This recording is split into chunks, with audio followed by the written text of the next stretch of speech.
Hello అండి, welcome back to our channel Swarna's makeovers. ఈరోజు recipe వచ్చేసి రైస్ను వాడకుండా హెల్దీగా ఉండే మిల్లెట్ దోశను చేస్తున్నాను. ఈ మిల్లెట్స్ని ఇంగ్లీష్లో ప్రోసో మిల్లెట్స్ అని, తెలుగులో ఒరిగలని అంటారు. ఈ మిల్లెట్ దోశను ఎలా చేయాలో దాని ప్రాసెస్ ఏంటో ఇప్పుడు చూసేద్దాం.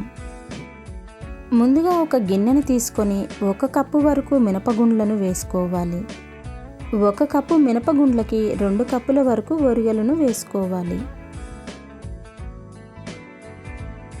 ఇందులోనే 1 స్పూన్ వరకు మెంతుల్ని కూడా వేసుకోవాలి. వాటర్ని పోసుకొని 2-3 సార్లు శుభ్రంగా కడిగేసుకోవాలి. ఇలా మెంతులు వేసుకోవడం వల్ల ఫర్మెంటేషన్ బాగా అవుతుంది.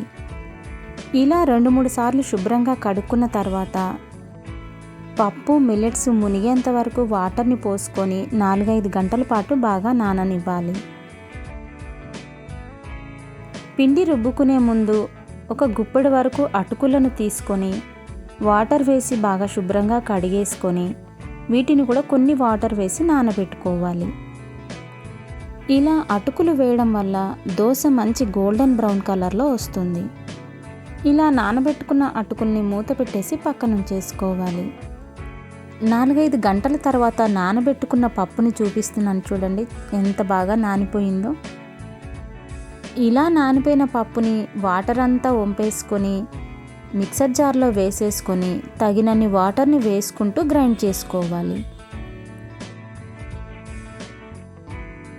ఇలా మెత్తగా గ్రైండ్ చేసుకొని ఒక బౌల్లోకి తీసుకోవాలి. గ్రైండ్ చేసేటప్పుడు జారు హీట్ అవ్వకుండా మధ్య మధ్యలో ఆపుతూ గ్రైండ్ చేసుకుంటే మిక్సీలో పట్టినప్పటికీ గ్రైండర్లో రుబ్బినట్లుగానే వస్తుంది.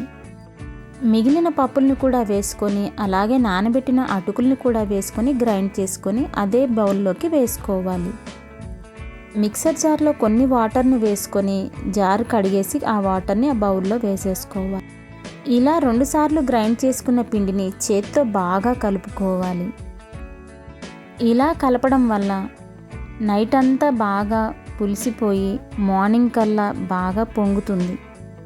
5 నిమిషాలు ఇలా బాగా కలిపేసుకొని మూత పెట్టేసుకొని పక్కన పెట్టేసుకోవాలి.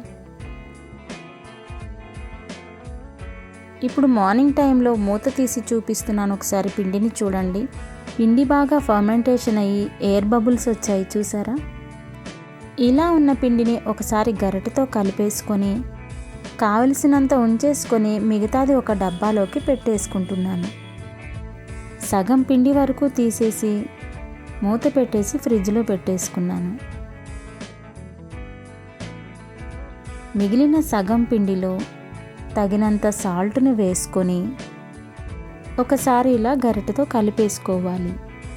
గరిటెతో కలుపుతున్నప్పుడు పిండి కాస్త గట్టిగా అనిపించింది, కొన్ని వాటర్ని వేసుకొని కలుపుకున్నాను.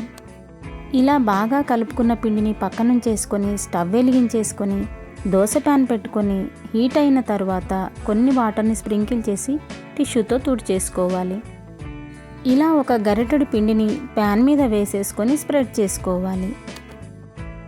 సన్నగా కట్ చేసుకున్న ఉల్లిపాయలను, క్యారెట్ని, కొత్తిమీరను, పచ్చిమిర్చిని ఇలా అన్నీ కలిపేసుకొని దోశ పైన వేసేసుకున్నాను.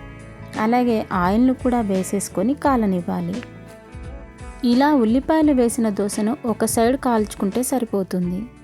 దోశ బాగా కాలిపోయి ఇలా పైన గోల్డెన్ బ్రౌన్ కలర్ కనిపిస్తున్నప్పుడు ఫోల్డ్ చేసుకొని తీసేసుకోవాలి. ఇదే ప్రాసెస్లో మరొక దోశను కూడా వేస్తున్నాను. దీనికి ఉల్లిపాయలు లేకుండా 2 వైపులా కాల్చి తీసుకుంటున్నాను. ఇలా స్ప్రింకిల్ చేసి వాటర్ని టిష్యూతో తుడిచేసుకొని ఒక గరిటెడు వరకు పిండిని వేసుకొని స్ప్రెడ్ చేసేసుకోవాలి.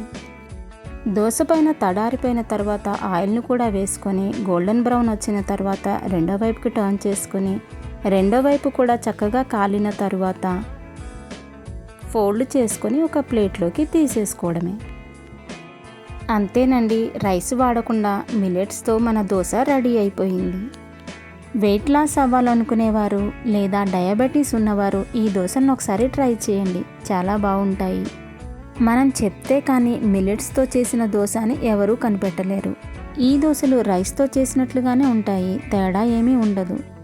మీకు కూడా నచ్చాయా? నచ్చితే ఒక లైక్ చేయండి. మీ ఫ్రెండ్స్కి, ఫ్యామిలీ మెంబర్స్కి షేర్ చేయండి. తప్పకుండా సబ్స్క్రైబ్ చేసుకోండి.